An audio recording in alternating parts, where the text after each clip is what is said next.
Buenos días, estimados alumnos. Vamos a ver el tema de neurofibromatosis tipo 1.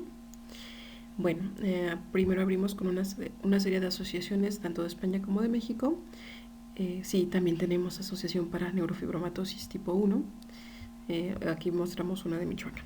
Bueno, empecemos con este padecimiento. Es uno de los trastornos genéticos relativamente más frecuentes. Tenemos uno en 2.500 a 3.000 nacidos vivos. Igual que el resto de las autosómicas, es independientemente del sexo, puede afectar a hombres o mujeres por igual, y se considera un trastorno panétnico, que quiere decir que no importa el origen étnico de la persona, puede desarrollarlo. Y bueno, este es un síndrome que propensiona a desarrollar tumores benignos y o malignos del sistema nervioso central y periférico. Básicamente veremos que hay otras afecciones. Bueno, algunos de los tumores más importantes los tenemos aquí. Y con sus respectivos riesgos de por vida. Por ejemplo, los más frecuentes, que llegan hasta un 20% de los casos, es el glioma de la vía óptica. Recordemos que hay otros gliomas, pero lo abarcaremos un poquito más adelante.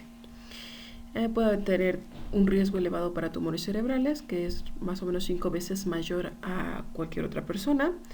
Y otro de los que son bastante agresivos es el tumor maligno periférico de la vaina nerviosa. Este puede llegar hasta el 13% más o menos.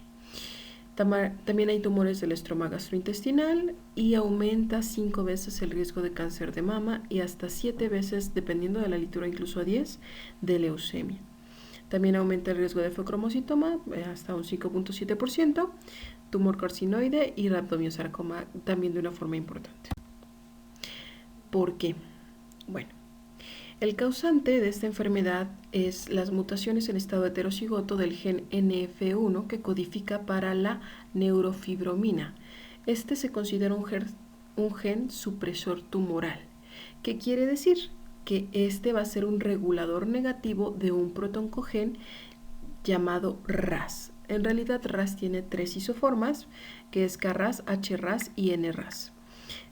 Bueno, ahorita hablaremos un poquito más desarrollando la vía, ¿no? Bueno, esta proteína es de expresión citoplasmática y tiene 220 kilodaltones de peso. Aquí tenemos su ubicación en el cromosoma 17, en el brazo largo, o sea, el brazo Q, en la región 1, banda y subbanda 1 y 2, ¿correcto? Bueno.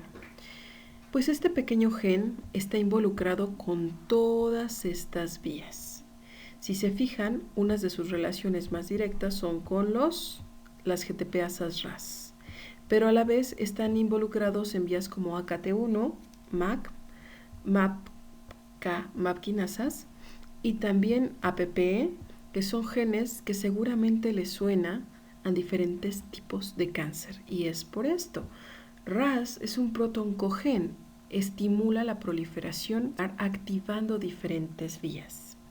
Aquí lo tenemos en el centro, ¿no? La neurofibromina. ¿Qué pasa? La neurofibromina lo que va a hacer es pasar a su forma inactiva al gen RAS. Esta GTPasa, al estar trifosforilada, toma la forma activa, activando hacia abajo vías de señalización que son proliferativas. NF1, neurofibromina, lo que va a hacer es desactivarla, pasarla a su forma difosforilada de tal forma que esté apagado, regulando esta acción proliferativa de manera negativa. Por tanto, frena proliferación, es un gen supresor tumoral, lo que nos permite controlar el crecimiento. ¿Qué pasa si uno de estos alelos del gen NF1 tiene una mutación germinal? Es decir, todas nuestras células tienen la misma mutación porque se dieron desde el estado de cigoto. Entonces, todas estas células ya tienen un defecto para la regulación de la proliferación y eso nos predispone a la aparición de los tumores antes señalados. Pero bueno, aquí lo tenemos un poquito más amplio, vemos a las GTPasas RAS y cómo están reguladas, entre otros genes, por NF1. Si se fijan, realmente interactúan con una gran cantidad de vías metabólicas. Entonces, e incluso se involucran en la actividad del citoesqueleto, en el crecimiento celular, en la migración, en la progresión del ciclo celular. Entonces, realmente está en todo, en la endocitosis. Realmente este gen RAS es muy activo e interactúa en muchas vías de señalización. Por tanto, su regulador, uno de los principales, la neurofibromina, es indispensable para la adecuada proliferación y control de la misma. Bueno, entonces, por tanto, viendo la complejidad de la vía RAS, pues entendemos por qué hay tantas enfermedades asociadas a diferentes genes y proteínas que pueden tener mutaciones germinales en asociación a esta vía. Por tanto, se les denominan rasopatías y la neurofibromatosis tipo 1 es una de las más frecuentes. Bueno, los criterios diagnósticos del NIH es la presencia de 2 o más máculas café con leche, que son de bordes definidos, redondeadas, que sean mayores a 0.5 centímetros en prepúberes, esto puede ser desde recién nacidos, y mayores a 1.5 centímetros en pospúberes y adultos. La presencia de félides o pecas axinales inguinales, que también pueden tener otras presentaciones, otras ubicaciones, y 2 o más neurofibromas cutáneos o un neurofibroma plexiforme. Los neurofibromas pueden ser de diferentes tipos, ahorita vamos a hablar de ellos, y 2 o más nódulos de Lisch, que son amartomas del iris. La displasia del ala esfenoidal, pseudoartrosis de huesos largos, entre otras alteraciones óseas, y la presencia de glioma óptico, que es uno de los criterios que también es muy indicativo de neurofibromatosis. El presentar un familiar de primer grado confirmado clínica o molecularmente es otro de los criterios que tomamos en cuenta. Y acá los tenemos un poquito más con imágenes. Ahora, más adelante los desglosaremos, pero hay algunos datos que son importantes. El 50% de los casos de neurofibromatosis son de novo. Está asociada a edad paterna de riesgo. Varones mayores de 40 años pueden tener hijos con mutaciones nuevas, o sea, que se dieron a nivel del espermatozoide o del óvulo, con este tipo de enfermedades. Y el 50%, la otra mitad, lo tienen a través de un patrón hereditario autosómico dominante, entonces tienen antecedentes en la familia. También existen microdeleciones que involucran la pérdida del gen completo en F1 y estas se asocian a mayor severidad, inicio temprano, un coeficiente intelectual menor y suelen tener características faciales particulares. Como los podemos ver aquí, es una nariz tubular con un puente nasal ancho. Pueden tener dismorfias de pabellones auriculares, las fisuras palpebrales con una ligera inclinación hacia abajo y frecuentemente hipoplasia malar. También hay un mayor riesgo de presentar tumores malignos en el caso de las microdeleciones. Pero bueno, retomemos la forma clásica, ¿no? La neurofibromatosis, la forma normal causada por diferentes mutaciones del gen NF1. Podemos presentar síntomas desde el nacimiento. Recuerden que esta es una enfermedad con expresividad variable. Clínicamente, 2 hermanos con la misma mutación pueden presentar fenotipos de diferente severidad y también tiene una expresión dependiente de la edad, lo que quiere decir que al inicio, al nacimiento, a veces tienen pocos o ningún dato clínico y conforme van avanzando en la edad, pueden llegarse a presentar o van aumentándose. Empecemos entonces. Lo más temprano que podemos encontrar por frecuencia son las manchas café con leche. Estas suelen ser de tipo de bordes bien definidos, redondeadas u ovaladas y pueden ubicarse en cualquier parte de la piel. También aquí tenemos un ejemplo de lo que son las pecas o efélides, que estas aproximadamente son menores a 93 milímetros.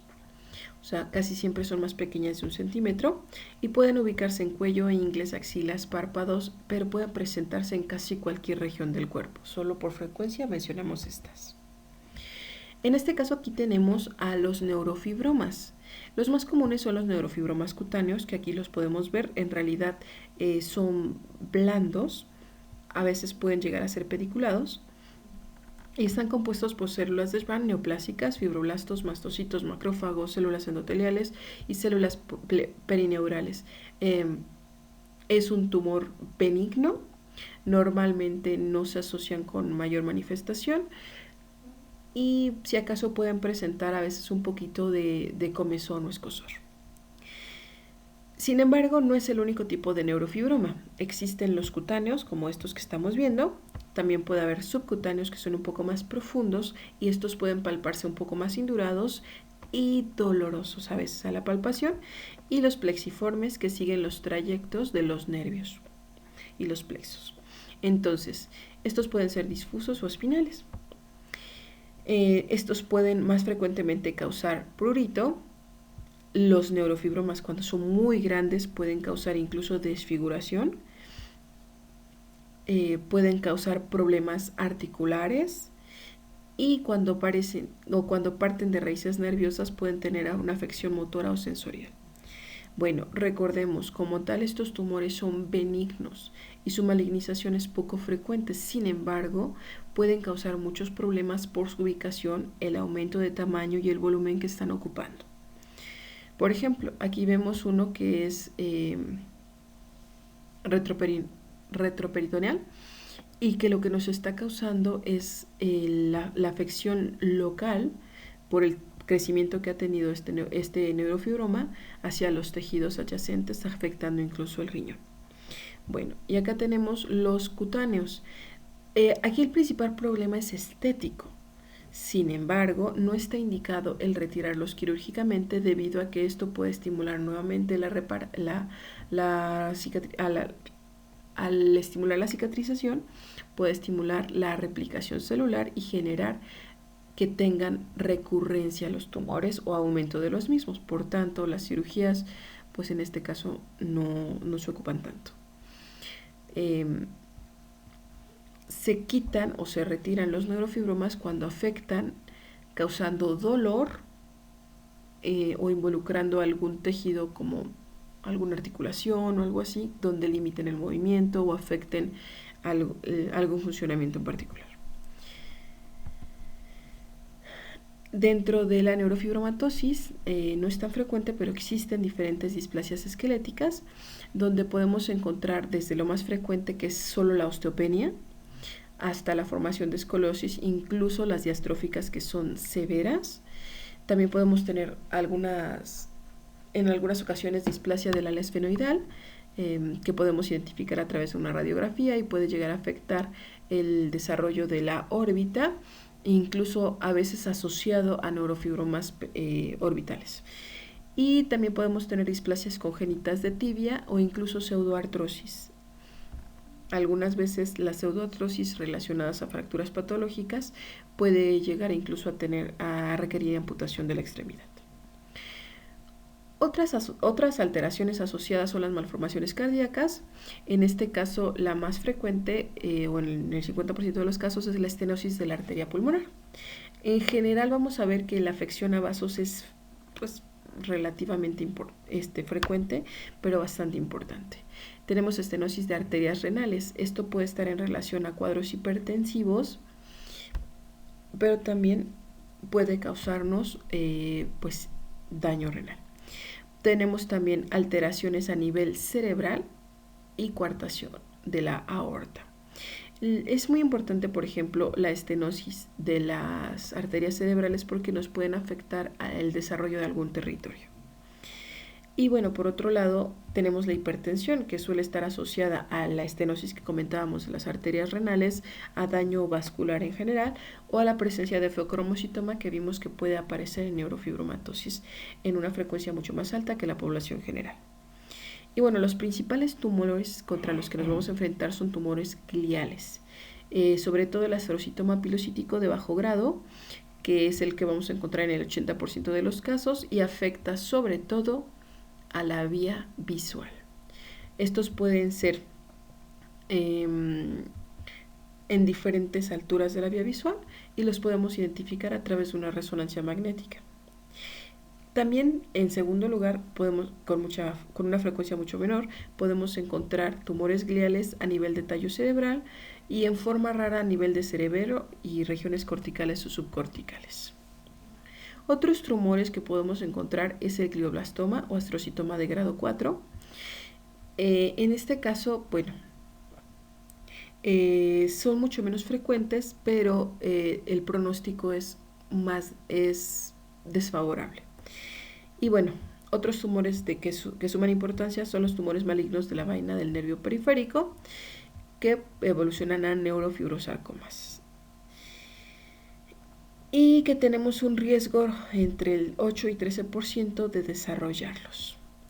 Y tenemos 20 veces más riesgo de presentar este tipo de transformaciones malignas en los neurofibromas plexiformes.